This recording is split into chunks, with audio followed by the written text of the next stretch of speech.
나는 올해 73이다. 이름은 박준규. 경기도 끝자락, 사람들이 잘 찾지 않는 동네에서 혼자 산다. 매달 25일쯤 되면 통장에 100만 원이 들어온다. 연금이다. 그게 내 한 달 전부다. 아침에 눈을 뜨면 칠흑 같은 어둠이 먼저 나를 맞는다. 이 방엔 창문이 없다. 지하 반지하도 아니고 그냥 지하다. 6평도 안 되는 방 한 칸. 월세는 30만 원. 화장실도 부엌도 복도 끝에 있는 걸 다른 사람들이랑 같이 쓴다. 처음엔 참 견디기 힘들었다. 지금은 뭐 익숙해졌다고 해야 하나? 아니다. 익숙해진 게 아니라 그냥 감각이 무뎌진 것뿐이다. 여름엔 습기 때문에 벽에서 곰팡이 냄새가 났다. 겨울엔 냉기가 발끝부터 올라와 뼛속까지 시렸다. 전기장판을 약하게 틀어놓지만 전기세가 무서워 밤새 켜둘 수는 없다. 새벽에 추워서 깨면 그냥 이불을 더 끌어안고 아침까지 버틴다. 그렇게 하루가 시작된다. 구독과 좋아요는 저에게 큰 힘이 됩니다. 알림 설정도 눌러주시면 정말 감사하겠습니다. 자, 그럼 사연 시작합니다. 7년 전 아내가. 그날도 평범한 아침이었다. 아내는 늘 하던 대로 김치찌개를 끓이고 있었다. 나는 거실 소파에서 신문을 보고 있었다. 여보, 밥 먹어. 아내가 불렀다. 내가 대답을 하려는데 그 순간 쿵 하는 소리가 났다. 뒤돌아보니 아내가 주방 바닥에 쓰러져 있었다. 뇌출혈이었다. 병원으로 실려갔지만 의사는 고개를 저었다. 너무 늦었습니다. 아내는 사흘 만에 숨을 거뒀다.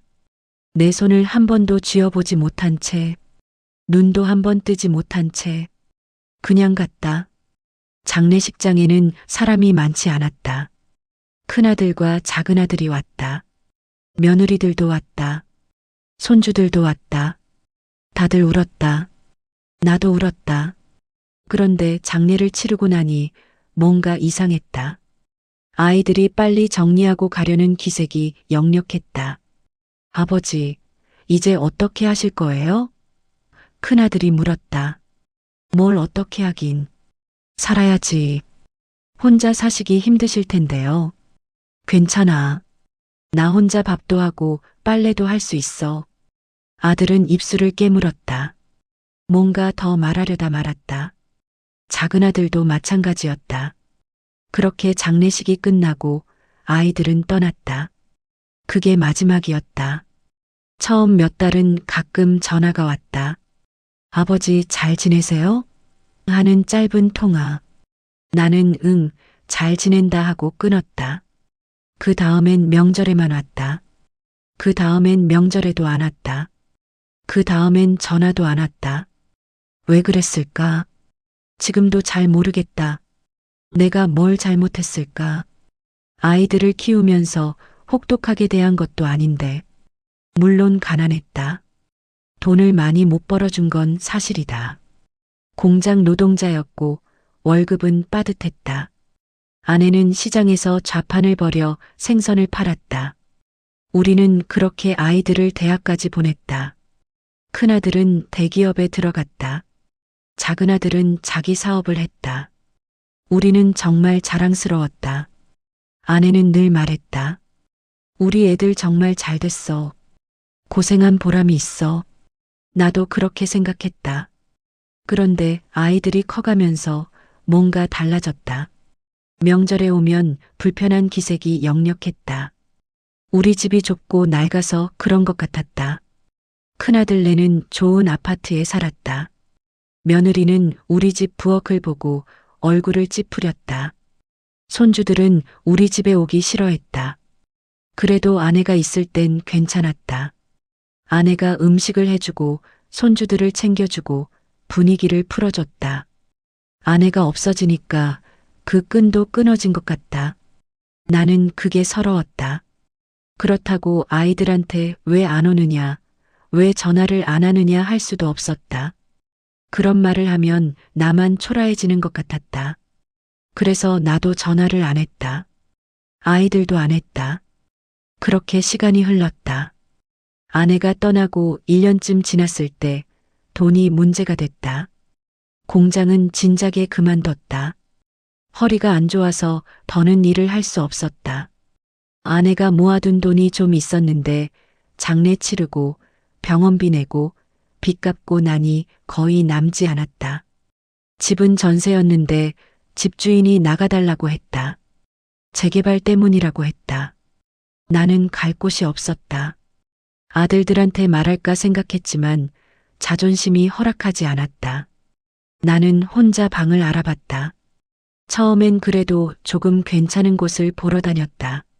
하지만 보증금이 없으니 아무도 받아주지 않았다. 점점 조건을 낮췄다. 그렇게 찾은 게 지금 이 방이다. 지하, 창문 없음, 화장실 공동, 월세 30만 원. 부동산 아저씨가 말했다. 할아버지, 이것밖에 없어요. 이것도 금방 나갈 거예요. 나는 그날로 계약했다. 이사날 나는 짐을 옮겼다. 짐이라고 해봤자 옷가지 몇 개, 이불 한 채, 아내 사진 한 장. 그게 전부였다. 지하 방문을 열고 들어서는데 눈물이 났다. 이게 내 인생의 끝인가 싶었다. 하지만 울고 있을 순 없었다. 나는 이불을 폈다. 아내 사진을 벽에 붙였다. 그리고 그날부터 이 방에서 살기 시작했다. 100만 원으로 한 달을 산다는 건 생각보다 훨씬 힘들다. 월세가 30만 원이니 남는 건 70만 원이다. 하루에 계산하면 한 2만 3천 원 정도? 아니다. 전기세, 휴대폰 요금, 이런 걸 빼면 실제로 쓸 수 있는 돈은 더 적다. 나는 장부를 만들었다. 수첩에다 매일매일 쓴 돈을 적었다. 그래야 한 달을 버틸 수 있었다. 가장 큰 문제는 먹는 것이었다. 처음엔 그래도 밥을 사 먹었다. 편의점 도시락이나 분식집 김밥 같은 것들. 그런데 그렇게 하다 보니 한 달에 식비만 60만 원이 넘게 나갔다. 안 되겠다 싶었다. 나는 식비를 줄이기 시작했다. 아침은 먹지 않았다. 배가 고프면 물을 마셨다. 점심은 복지관 무료급식을 먹으러 갔다. 처음 복지관에 갔을 때 참 부끄러웠다. 줄을 서서 기다리는 할아버지, 할머니들. 다들 나처럼 쪼들리는 사람들이었다. 식판을 받아들고 밥을 받는데 눈물이 날 것 같았다. 내가 왜 이렇게 됐을까? 그런 생각이 머릿속을 떠나지 않았다. 그래도 밥은 먹어야 했다. 나는 식판을 들고 구석 자리에 앉았다. 밥을 떠서 입에 넣었다. 밥은 따뜻했다. 국은 싱거웠지만 그래도 괜찮았다. 반찬은 김치하고 콩나물 무침. 나는 천천히 먹었다. 한 숟가락 한 숟가락. 이게 오늘의 유일한 제대로 된 식사니까. 저녁은 주로 라면이었다. 싼 라면을 박스로 사다가 하루에 한 개씩 끓여 먹었다. 가끔은 복지관에서 남은 빵을 나눠줄 때가 있었다. 그럴 땐 그걸 가져와서 저녁 대신 먹었다. 그렇게 1년을 살았더니 몸무게가 10kg 빠졌다. 거울을 보니 내가 아닌 것 같았다. 뼈만 남은 얼굴, 푹 꺼진 눈. 나는 늙은 게 아니라 말라 죽어가고 있었다. 돈이 없으니 아픈 것도 참아야 했다. 나는 고혈압이 있다. 당뇨도 있다. 허리도 안 좋고 무릎도 안 좋다. 병원에 가면 의사 선생님이 말한다. 약 꼭 드세요. 운동하세요. 물리치료 받으세요. 나는 고개를 끄덕인다. 하지만 그게 다 돈이다. 약값만 한 달에 5만 원이 넘게 나온다. 물리치료는 한 번에 10,000원. 일주일에 3번 가면 한 달에 12만 원이다. 도저히 감당할 수 없는 금액이다. 나는 약을 반만 먹었다. 하루에 3알 먹으라는 걸 2알만 먹었다. 그러면 한 달 약이 한 달 반을 버틴다. 물리치료는 아예 포기했다. 허리가 아프면 그냥 집에서 찜질팩을 했다. 무릎이 아프면 그냥 누워 있었다. 그러다 보니 몸이 점점 더 안 좋아졌다. 혈압은 조절이 안 됐고 혈당도 계속 높았다. 어느 날은 어지러워서 길에서 쓰러질 뻔했다. 지나가던 사람이 부축해줬다. 할아버지 괜찮으세요? 나는 괜찮다고 했다. 괜찮지 않았지만 치아도 문제였다. 이가 5개나 빠졌다. 씹을 때 아파서 밥을 제대로 먹을 수가 없었다. 임플란트를 해야 한다는 건 알고 있었다. 하지만 한 개에 100만 원이 넘는다고 했다. 5개면 500만 원. 나한테는 평생 모아도 모을 수 없는 돈이었다. 나는 이 없이 살기로 했다. 건강검진도 못 받았다. 사실은 두려워서 안 받은 거다. 검진을 받으면 뭔가 큰 병이 나올 것 같았다. 암이라도 걸렸으면 어떡하지? 치료비는 어떻게 마련하지? 그런 생각을 하면 차라리 모르는 게 나았다. 그냥 이렇게 살다가 어느 날 조용히 죽으면 그만이지. 그렇게 생각했다. 그런데 가장 힘든 건 외로움이었다. 아내가 없어진 뒤로 나는 정말 혼자였다. 말할 사람이 없었다. 복지관에 가면 다른 할아버지들이 있긴 했다. 하지만 나는 그들과 어울리지 못했다. 다들 자기들끼리 무리를 지어 이야기를 나눴다. 나는 그 틈에 끼지 못했다. 왜 그랬을까? 지금 생각해보면 내가 마음을 열지 않아서 그랬던 것 같다. 누군가 말을 걸면 나는 짧게 대답하고 말았다. 친해지고 싶지 않았다. 친해지면 내 처지를 들키게 될 것 같았다. 이 지하방에서 사는 것, 하루에 라면 하나로 버티는 것, 아이들한테 버림받은 것, 그런 걸 들키고 싶지 않았다. 그래서 나는 혼자였다. 하루 중 말하는 시간이 몇 분이나 될까? 복지관에서 감사합니다. 한마디, 슈퍼에서 물건 쌀 때 얼마예요? 한마디. 그게 전부였다. 집에 돌아오면 침묵만 남았다. 밤이 가장 힘들었다. 어둠 속에서 천장을 바라보고 누워있으면 온갖 생각이 다 났다. 아내 생각, 아이들 생각, 젊었을 때 생각. 아내는 참 좋은 사람이었다. 가난해도 불평하지 않았다. 늘 웃었다. 내가 힘들어하면 옆에서 다독여줬다. 괜찮아요. 우리 이렇게라도 살 수 있잖아요. 그 말이 얼마나 큰 위로가 됐는지 모른다. 아내가 떠나고 나서야 깨달았다. 내가 아내한테 얼마나 기대고 있었는지, 아내가 얼마나 나를 지탱해주고 있었는지. 나는 아내한테 고맙다는 말을 제대로 한 적이 없다. 사랑한다는 말도 한 적이 없다. 그냥 당연한 줄 알았다. 지금은 안다. 당연한 건 아무것도 없다는 걸. 모든 게 감사해야 할 일이었다는 걸. 아이들 생각도 났다. 큰아들은 어릴 때 참 착했다. 동생을 잘 돌봐줬다. 공부도 열심히 했다. 작은 아들은 장난꾸러기였다. 늘 사고를 쳤지만 그래도 밝았다. 두 아들 다 사랑스러웠다. 그런데 언제부터였을까? 아이들이 나를 멀리하기 시작한 게 내가 뭘 잘못한 걸까? 돈을 못 벌어줘서? 좋은 집에서 살게 해주지 못해서? 나는 정말 최선을 다했는데, 내가 가진 걸 다 줬는데, 그런 생각을 하다 보면 잠이 안 왔다. 새벽까지 뒤척이다가 어느새 아침이 됐다. 그리고 또 하루가 시작됐다. 어느 겨울날이었다. 그날은 유난히 추웠다. 영하 10도가 넘게 내려갔다. 지하방은 냉동고 같았다.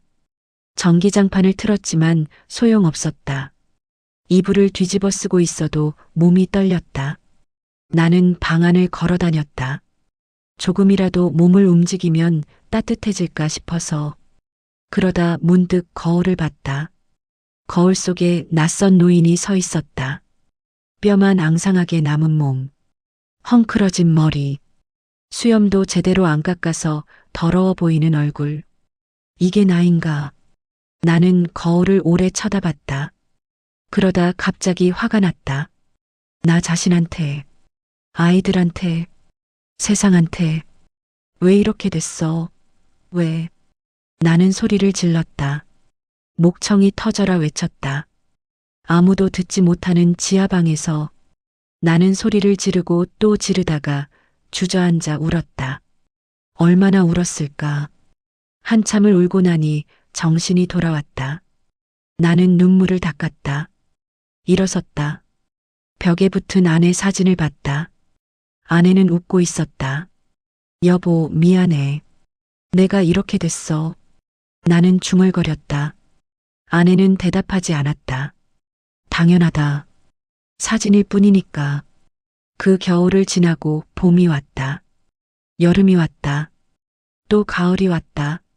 시간은 그렇게 흘렀다.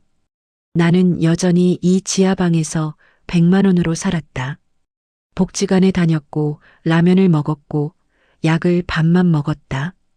혼자였다. 그러던 어느 날 우연히 길에서 큰아들을 봤다. 정확히는 큰아들의 뒷모습을 봤다. 복지관에서 돌아오는 길이었다. 버스 정류장 근처였다. 양복을 입은 남자가 서 있었는데 뒷모습이 영락없이 큰아들이었다. 키도 그렇고 어깨도 그렇고. 나는 멈춰섰다. 심장이 빨리 뛰었다. 저 사람이 우리 아들일까?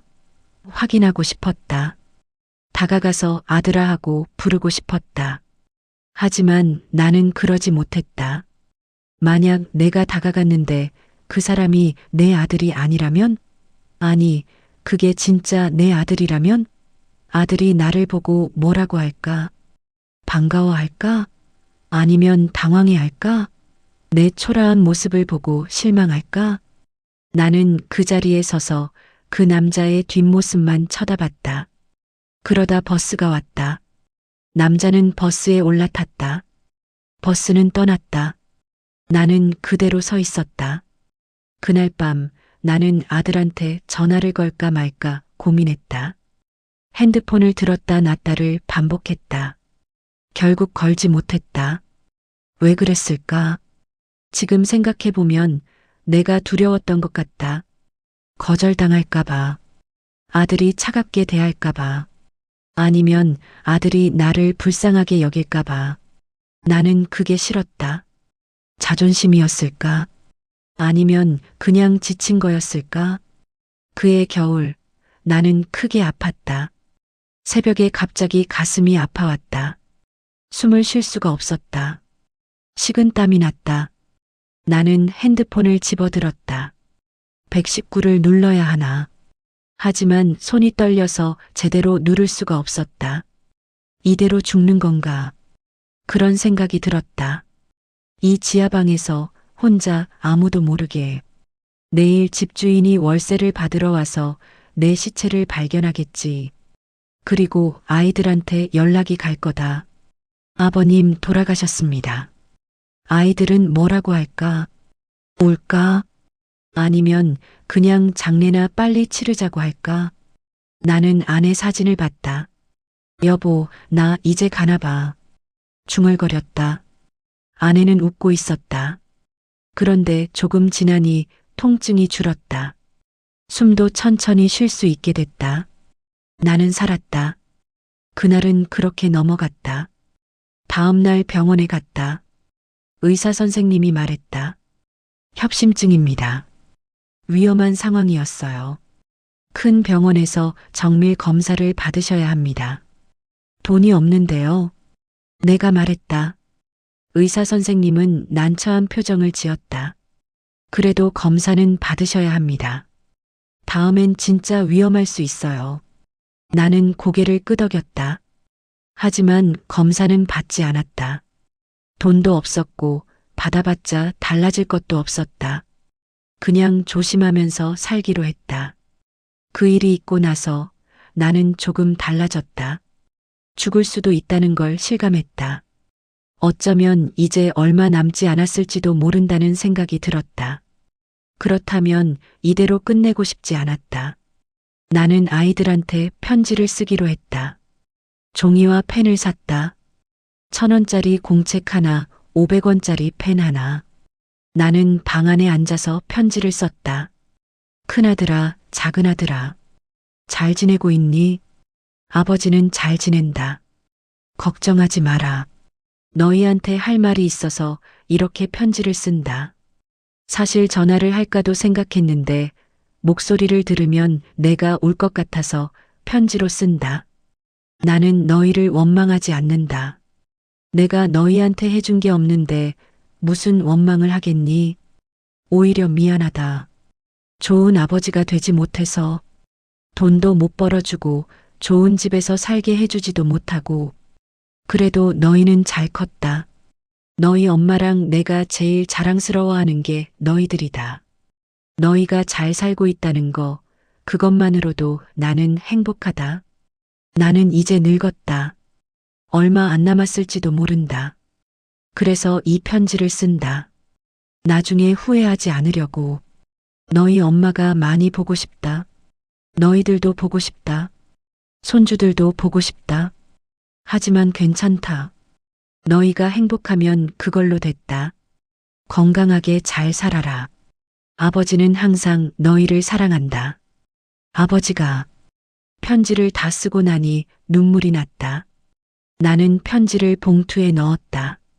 우표를 붙였다. 그리고 우체통에 넣었다. 일주일을 기다렸다. 2주일을 기다렸다.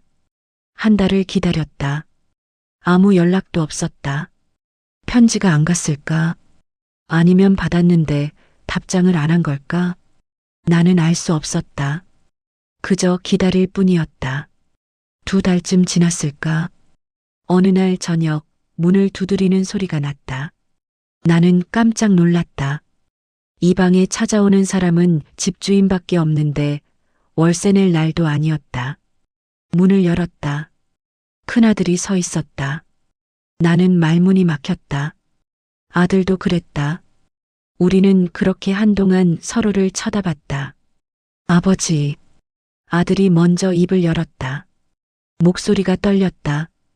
들어와라. 나는 말했다. 아들이 방 안으로 들어왔다. 그리고 방을 둘러봤다. 창문 없는 방. 낡은 이불. 벽에 붙은 어머니 사진. 아들의 얼굴이 일그러졌다. 아버지, 여기서 사셨어요? 응. 나는 짧게 대답했다. 아들은 입술을 깨물었다. 왜 말씀 안 하셨어요? 말해서 뭐하니? 너희들 힘들게 할 필요 없잖아. 아버지. 아들의 눈에서 눈물이 흘렀다. 나는 당황했다. 아들이 우는 모습을 본 게 얼마만인지 모르겠다. 괜찮아. 나는 괜찮아. 내가 말했다. 하지만 아들은 계속 울었다. 죄송해요. 정말 죄송해요. 제가 몰랐어요. 아버지가 이렇게 사시는 줄. 편지 받고 바로 왔어야 했는데. 죄송해요. 아들은 울면서 말했다. 나는 아들의 어깨를 두드렸다. 울지 마라. 내 잘못이 아니야. 아버지, 저희 집으로 가시죠. 같이 살아요. 아니다. 나는 고개를 저었다. 왜요? 아버지 혼자 이렇게 사시면 안 돼요. 나는 괜찮아. 너희 식구들 힘들어. 안 힘들어요.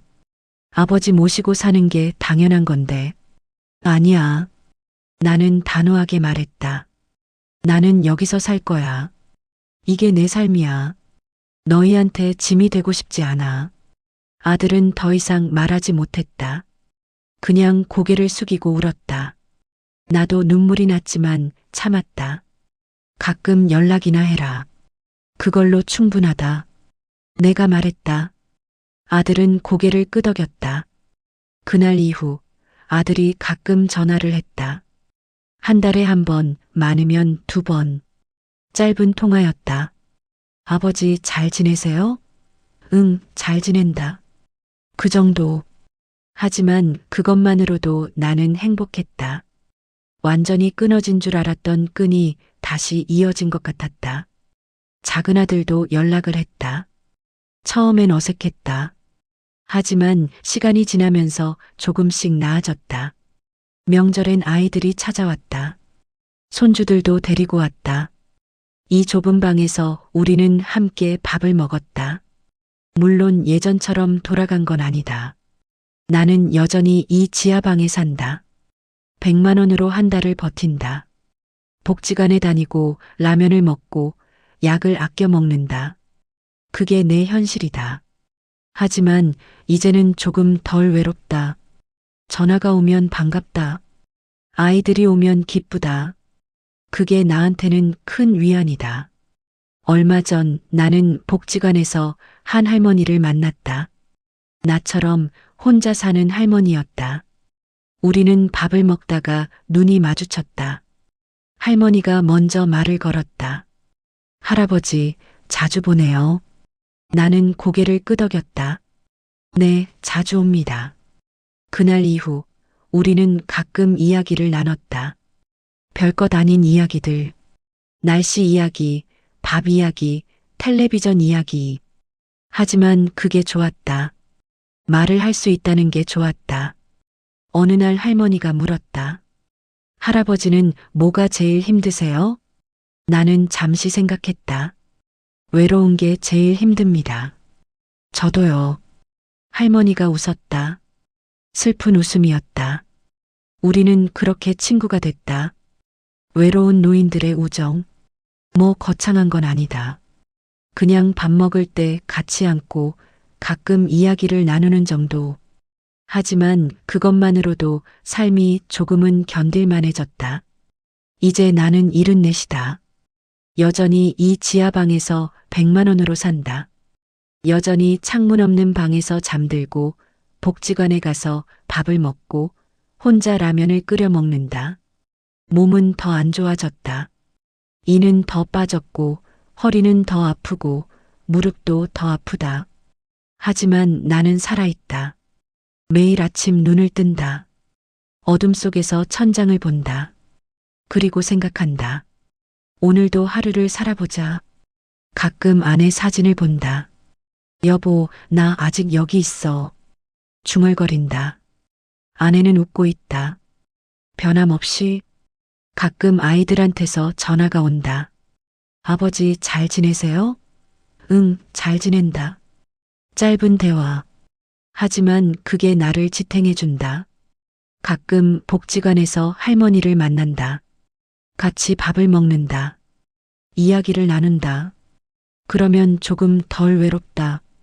이게 내 삶이다. 화려하지 않다. 행복하지도 않다. 하지만 이게 내 삶이다. 100만 원으로 사는 74 노인의 삶. 지하방에 사는 노인의 삶. 자식들과 멀어졌다가 다시 조금 가까워진 노인의 삶. 아내를 잃고 건강을 잃고 많은 걸 잃었지만 그래도 살아가는 노인의 삶. 가끔 생각한다. 내가 잘 살았을까? 후회는 없을까? 후회는 있다. 아내한테 더 잘해줄걸. 아이들한테 더 많은 걸 해줄걸. 돈을 더 열심히 벌걸. 건강을 더 챙길걸. 후회는 끝이 없다. 하지만 동시에 이렇게도 생각한다. 나는 최선을 다했다. 내가 가진 걸 다 줬다. 아내를 사랑했다. 아이들을 사랑했다. 내가 할 수 있는 선에서 최선을 다했다. 그게 부족했을 수는 있다. 하지만 그게 내 전부였다. 그리고 나는 아직 여기 있다. 100만 원으로 지하방에서 외롭게. 하지만 살아있다. 숨쉬고 있다. 그게 중요하다. 어제 꿈을 꿨다. 아내가 나왔다. 젊었을 때 모습이었다. 웃고 있었다. 여보, 조금만 더 버텨요. 곧 만나요. 내가 그렇게 말했다. 아내는 고개를 끄덕였다. 꿈에서 깨어나니 눈물이 나 있었다. 나는 눈물을 닦았다. 일어났다. 세수를 했다. 그리고 또 하루를 시작했다. 오늘은 복지관에 가는 날이다. 점심을 먹고 할머니를 만나고 집에 돌아올 것이다. 저녁엔 라면을 끓여 먹을 것이다. 그리고 이불 속에 누워 천장을 볼 것이다.